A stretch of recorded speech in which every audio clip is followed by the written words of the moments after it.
सभी छात्र ध्यान दीजिए, पेज नंबर 17 पेज नंबर पर शब्दार्थ जो है, वेला का मतलब होता है समय, कंठी का मतलब होता है छोटे छोटे मोतियों की माला, पौ फटना सूर्य निकलने से पहले का समय, उसको पौ फटना कहते हैं।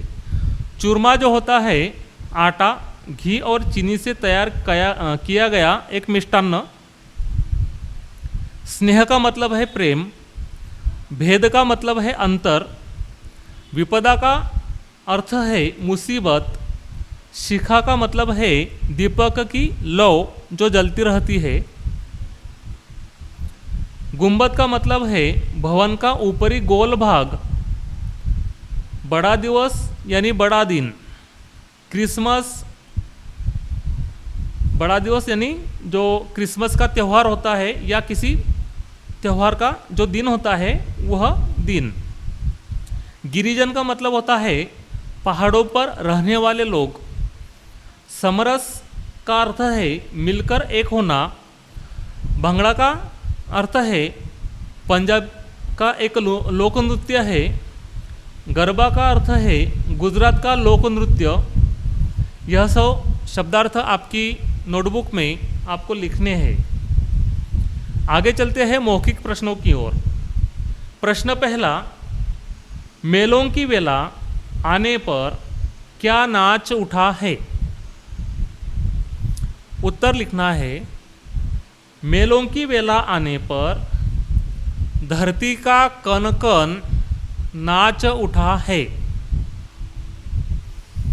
प्रश्न दूसरा, होली की पिचकारी में कैसा रंग घुला हुआ है?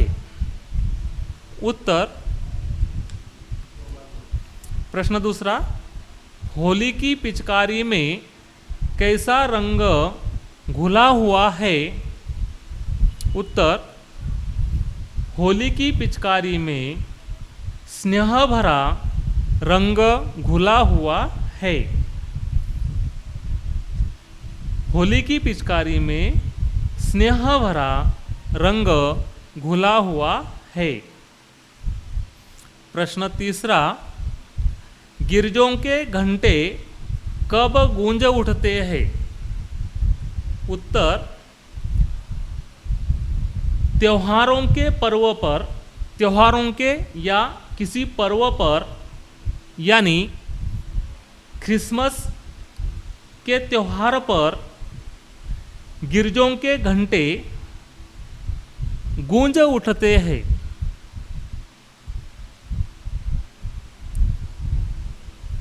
आगे लिखित प्रश्न। प्रश्न पहला,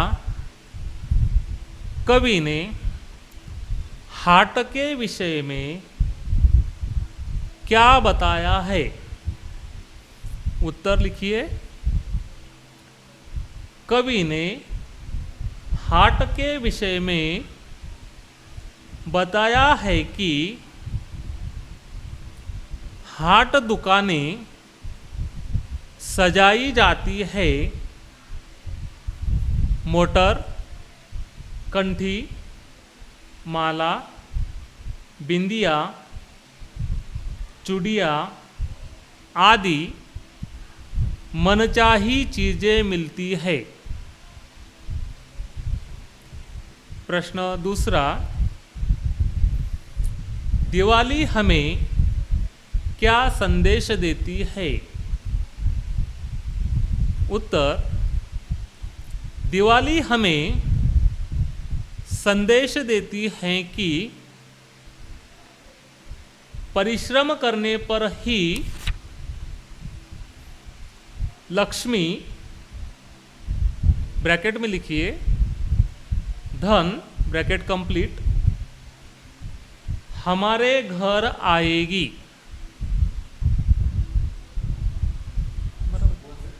हाँ भाई।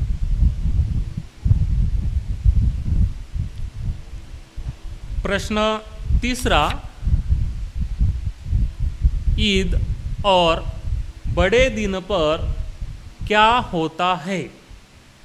उत्तर लिखिए, ईद के दिन सभी मस्जिद में नमाज पढ़ते हैं और एक दूसरे को ईद मुबारक कहते हैं। इसी तरह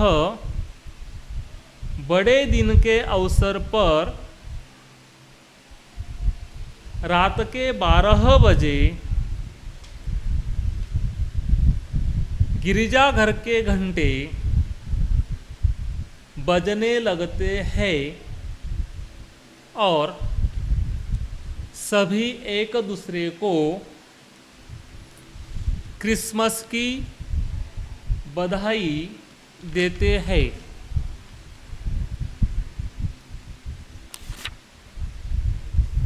प्रश्न चौथा, कवि ने एक प्राण होकर क्या मनाने के लिए कहा है?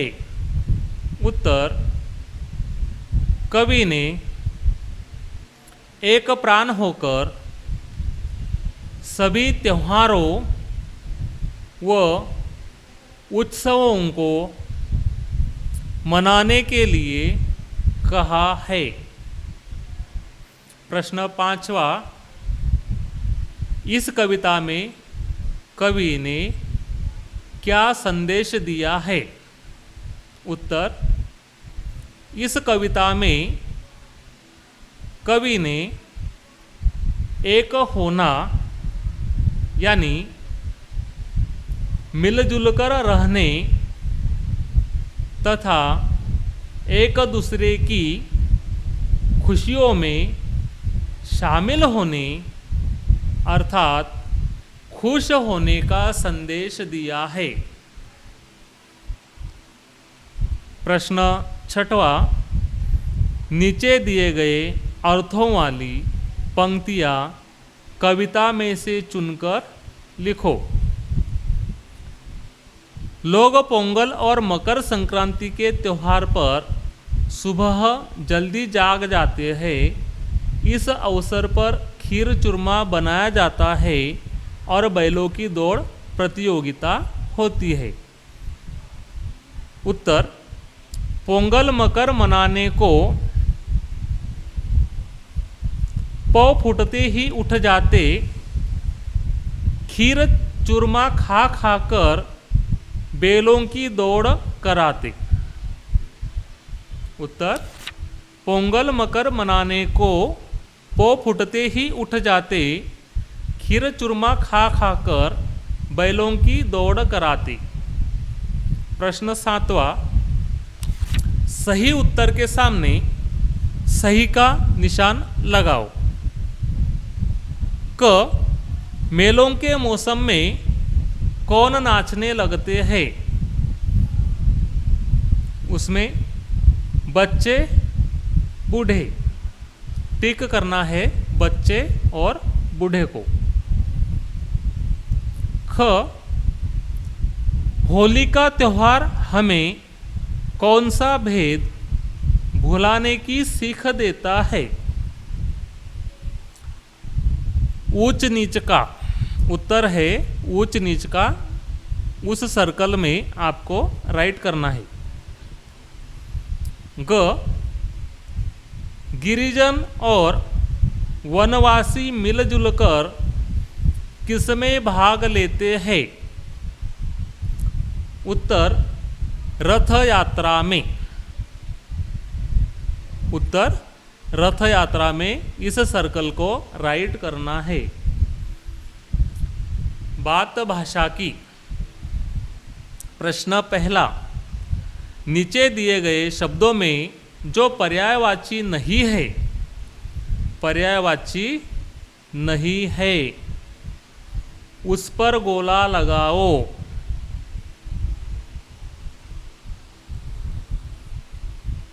बाल, बालिका।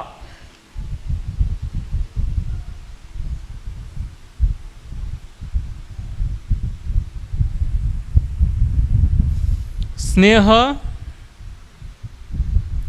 प्रेम।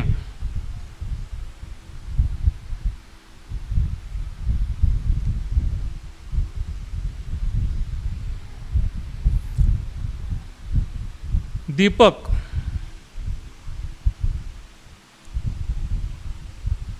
प्रदीप,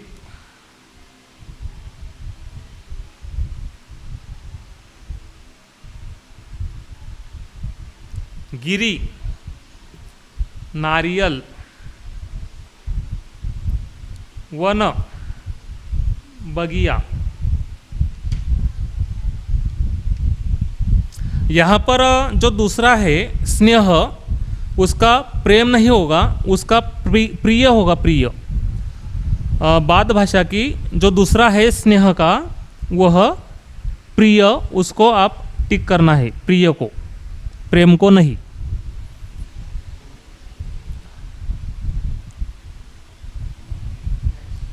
नेक्स्ट क्वेश्चन दूसरा, नीचे दिए गए शब्दों का वर्ण विच्छेद करो। जैसे यहाँ पर पहला जो उदाहरण है बस्ती, ब हलंत प्लस अ प्लस स हलंत प्लस त हलंत प्लस दूसरी ई। यहाँ पर दूसरा उदाहरण है दुल्हन, उसका वर्ण विच्छेद होगा उत्तर द हलंत प्लस उ पहला प्लस ल हलंत प्लस ह हलंत प्लस अ प्लस न हलंत प्लस अ। उसके बाद परिश्रम,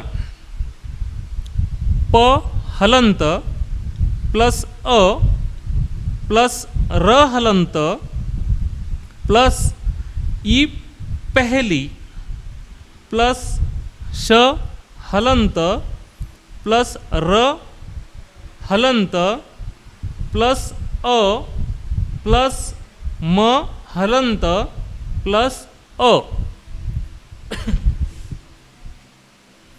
अगला उदाहरण लक्ष्मी, लक्ष्मी का वर्ण विच्छेद होगा ल हलंत प्लस अ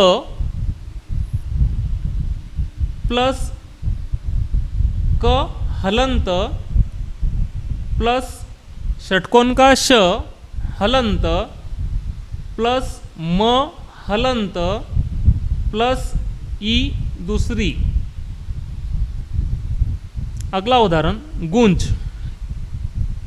गुंज का वर्ण विच्छेद होगा ग हलंत प्लस उ दूसरा प्लस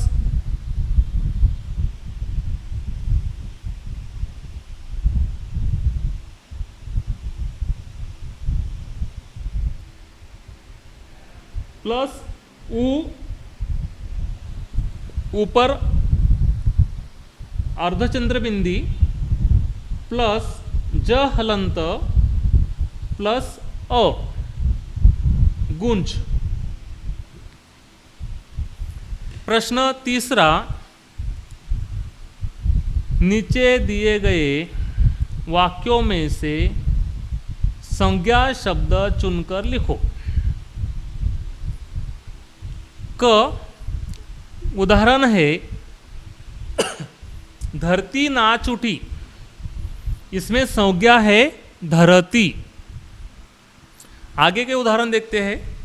ख पोंगल मनाने के लिए सभी जाग गए, यहाँ पे संज्ञा है पोंगल। ग आज हम पिचकारी खरीदने जाएंगे, यहाँ पर संज्ञा है पिचकारी। घ उसने बहुत तेज ढोल बजाया, यहाँ पर संज्ञा है ढोल। ड मैं मेला देखने अवश्य जाऊंगा, यहाँ पर संज्ञा है मेला। प्रश्न चौथा, नीचे दिए गए अनेक शब्दों के लिए एक शब्द चुनकर लिखिए।